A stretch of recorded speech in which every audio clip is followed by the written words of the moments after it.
langkah strategis ya. Sebetulnya dari apa yang saya paparkan tadi, kita sudah bisa petakan ya secara umum. Jadi di Islam itu ada pencegahan, ya ada pengobatan atau penanggulangan.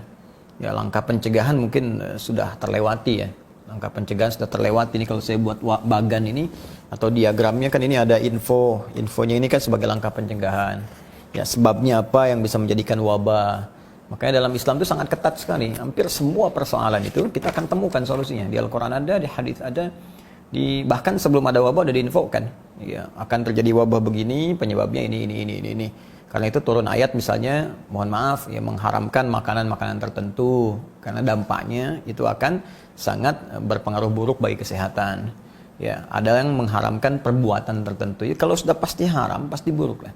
Kalau sudah haram, pasti ada hal yang membahayakan. Itu poinnya. Ya, jadi jangan memaksakan diri misalnya untuk, taruhlah kita harus berkonflik, berdebat pada apa yang telah tegas memang buruk kok. Ya, seperti perbuatan zina gitu kan. Nabi sudah menyampaikan kalau udah banyak zina, kelakuan yang tidak baik menyebar di masyarakat, itu berpotensi memunculkan wabah. Makan makanan kotor itu bisa menimbulkan juga wabah, minimal mutasi virus ya. Virus yang tadinya misalnya dari hewan ke hewan bisa bermutasi. Kalau dia mutasi kemudian pindah bisa ke manusia, terus dari manusia ke manusia. Ya apalagi kan kalau virus, ya ahli virus yang paham. saya hanya baca, amati, lihat kan.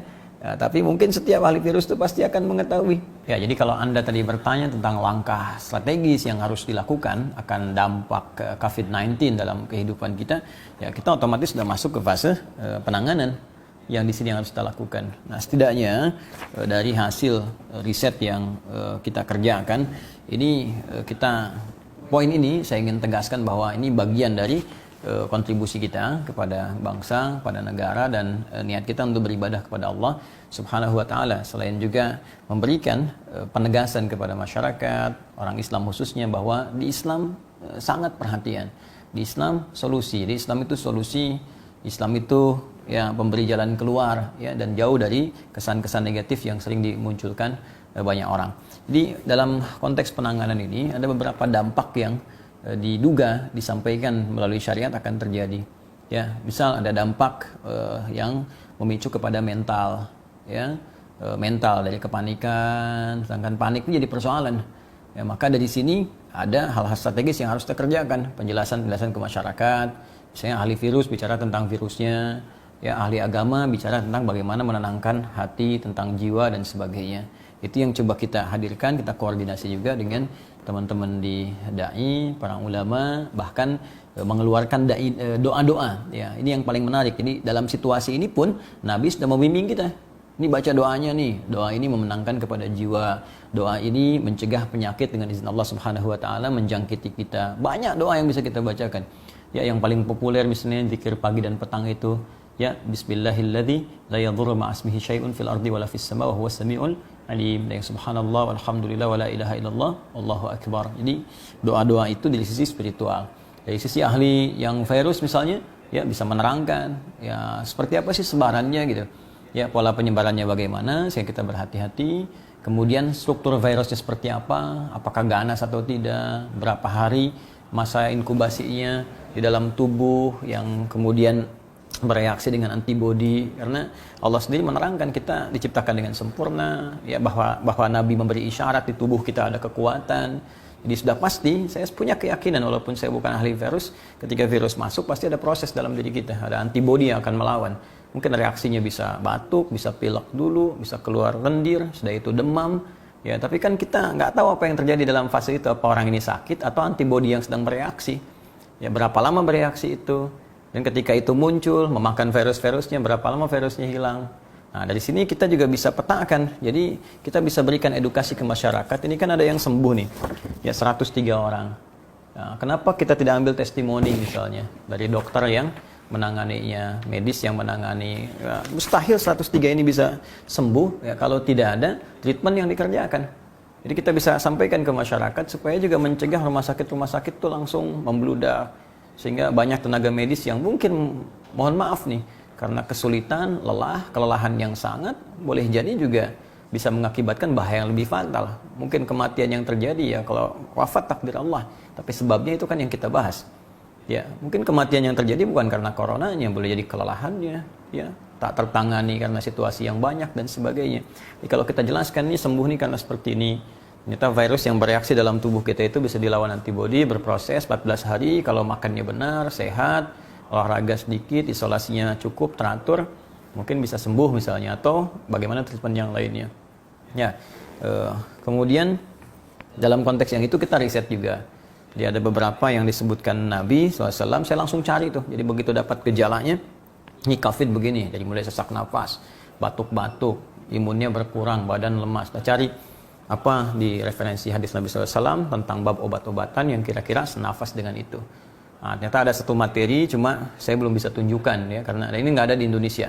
Tapi saya sudah dapatkan, ini dari tempat tertentu khusus, ini nggak bisa saya buka dalam kesempatan saat ini, tapi saya bisa berikan kepada pihak yang berkepentingan, baik di negara misalnya, Kementerian Kesehatan, untuk diuji. Ya, kalau memang ada bagus, ya bisa digunakan. Ya, beberapa yang ada gejala saya coba berikan juga, belum tentu corona ya, jadi yang batuk, yang demam, yang apa, saya coba sampaikan seperti pernah ditunjukkan orang-orang sebelumnya, dan alhamdulillah ternyata hasilnya sangat cepat, batuk hilang, demam juga hilang dalam beberapa waktu, tapi itu belum tentu juga gejala COVID-19. Singkatnya ke situ. Nah, tapi ada dampak yang juga mungkin diisyaratkan dalam khazanah keislaman. Hal-hal semacam ini itu pasti akan berdampak pada aspek ekonomi, sudah pasti. Nah, sekarang bagaimana Islam memberikan solusi dalam keadaan seperti itu? Ya, ketimpangan, mulai lesu, bahan baku mulai sulit, ya, karyawan mulai banyak dirumahkan, segala rupa. Dalam kondisi itu seperti apa kondisinya? Bagaimana Islam memberikan solusi dalam situasi demikian? Maka ada hal yang sangat menarik ya. Dalam kondisi ini, Nabi pernah saat berhijrah dari Makkah Al-Mukarramah kemudian sampai di Yathrib. Dulu Yathrib namanya. Ya, Yathrib sebelum menjadi Al-Madinah, sebelum jadi kota ya. Jadi mohon maaf daerahnya sangat tertinggal, ekonominya juga nggak berkembang bagus ya. Terus ya jauhlah dari sisi ideal yang digambarkan sebelum kemudian berubah menjadi lebih baik dan suasana kota dan sangat maju sampai memberikan pancaran cahaya ke seluruh penghujung dunia. Sehingga dikenal dengan Al-Madinah, kota Al-Munawwarah yang terpancar dengan cahaya-cahaya kemuliaan. Nah, secara singkatnya Nabi datang, situasi kemiskinan banyak. Maka yang paling mudah secara sosial dilakukan adalah Nabi dengan petunjuk Allah Subhanahu wa taala diperintahkan mempersaudarakan. Di masyarakat ya, khususnya dalam umat Islam, Muhajirin dengan Ansar, juga masyarakat pada umumnya, dan persaudaraan ini efektif. Ya, kalau Anda lihat, ini kan yang dibahas di bab-bab sejarah itu persaudaraan Muhajirin Ansar dihafalkan sampai istilahnya. Tapi esensinya apa gitu? Yang kaya dipersaudarakan untuk membantu yang belum berkecukupan, yang ada dalam kesulitan. Maka dipersaudarakan si fulan dengan si fulan. Ini bisa mengcover berapa orang. Nah, ini kita bisa terapkan dengan konteks atau konsep kekinian yang mungkin sekarang kita bisa petakan 34 provinsi misal di Indonesia. Ya, setiap provinsi ada berapa kabupaten, ada berapa kota misalnya. Ya, lalu kepala daerahnya, taruhlah di sini ada ya, ini gubernurnya, di sini misalnya bupatinya, ya, atau wali kotanya. Nah, ini memetakan nih daerah-daerah yang tingkat 2 ya, ke bawah ya, daerah tingkat 2-nya. Ada berapa orang yang di atas kemampuan, saya menengah ke atas. Ya, dan ada berapa masyarakatnya yang kira-kira mesti dibantu. Lalu kita akan lihat misalnya dipadukan ke sini. Yang punya kemampuan bisa membantu berapa orang. Satu orang misalnya bisa mengcover 5 orang atau 10 orang. Maka silahkan dalam masa yang sulit ini, dia bisa membantu sesuai kadar kemampuan dia. Lalu sisanya yang kira-kira tidak bisa tercover oleh orang-orang mampu ini, baru dikeluarkan anggaran. APBD kah itu misalnya. Atau secara nasional APBN-nya. Ya. Jadi ini sangat menarik hal-hal semacam ini. Jadi kalau kita praktekkan dalam konteks kekinian, saya kira insya Allah hal-hal yang bisa kita rasakan sulit setidaknya bisa meringankan dengan konsep ini. Ya, belum lagi dengan teori misalnya fikih tijarahnya, fikih bisnisnya. Dalam situasi yang sulit sekarang ini apa yang bisa dikerjakan? Mungkin teman-teman yang di konveksi, yang sebagian ada yang jatuh, ada yang sulit. Kenapa Anda tidak beralih kepada aspek yang dibutuhkan masyarakat? Yang bisa bikin masker kayak tadi yang ini saya contohkan, tapi ini sosial. Ya karena saya bukan pebisnis, ya, saya alim, ulama, ustadz, pengajar, jadi saya memberikan referensi, Anda bisa mengeksekusi. Anda buat masker misalnya, ya kemudian dibuat khas, sampaikan ke masyarakat, nih HPH-nya berapa? Ini kan HPH-nya kalau dihitung-hitung kalau yang biasa mungkin di bawah Rp5.000. Ya sekarang masker yang tadi misalnya yang N95 ya kemudian dijual misalnya 7.000, 350.000 dibagi 50 7.000. Ini kalau Anda bikin HPH di bawah 5.000, 2.000, 3.000, Anda jual 7.000 dengan yang sama, Anda cuci lagi 2-3 kali pakai gitu kan. Ini setidaknya untuk masyarakat bisa digunakan. Kemudian kalau yang seperti ini yang halus apa mungkin lebih beda lagi, HPH-nya bisa berbeda misalnya, ya. Nah, ini silahkan Anda nanti ambil keuntungan dari situ untuk menghidupkan karyawan aja sementara dan tidak harus bebani masyarakat. Jangan jual misalnya 25.000, 30.000, Anda HPH cuma 5.000.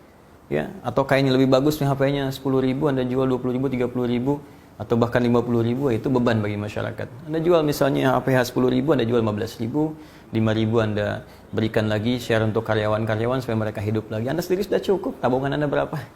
Aset Anda berapa? Setidaknya Anda berpikir untuk menghidupkan karyawan. Ya, itu akan lebih baik. Jadi situasi semacam ini, kreativitas perlu dibangun, energi positif perlu disatukan, keterbukaan juga perlu dibangun, dan yang paling penting semua berpikir positif untuk menghadirkan solusi. Jadi ini yang saya kerjakan selama ini. Wallahu a'lam di mana yang Allah ridai, tapi kita telah berikhtiar. Semoga Allah mengikhlaskan niat kita semua, dan lebih daripada itu, semoga dengan ujian ini kita lebih menyadari siapa diri kita. Ya, coba sekali lagi dilihat, kita seorang hamba yang pasti akan berpulang kepada Allah Subhanahu wa taala. Jangan sampai dengan ujian seperti ini pun kita malah semakin jauh dari Allah Subhanahu wa taala. Ya, keinginan untuk ibadah semakin berkurang, rasa malas semakin meningkat. Ya, dan itu tanda-tanda ada hal yang harus sangat diperbaiki sebelum nyawa sampai di kerongkongan dan tidak ada jalan bagi kita untuk memperbaiki kembali. Ya, setidaknya koreksi diri kita, perbaiki amal soleh kita, karena semua kita pasti akan berpulang pada Allah Subhanahu wa taala. Anda mengisolasi diri, harap-harap corona tak masuk, tapi malaikat maut tidak akan pernah punya sekat untuk bisa membawa Anda kembali kepada Sang Pencipta. Ya, sekali lagi ini pun adalah saat yang baik untuk saling bersinergi dalam kebaikan dan menghadirkan amal soleh yang boleh jadi itu meringankan beban kita di hadapan Allah Subhanahu wa taala. Saya kira itu. Terima kasih. Assalamualaikum warahmatullahi wabarakatuh.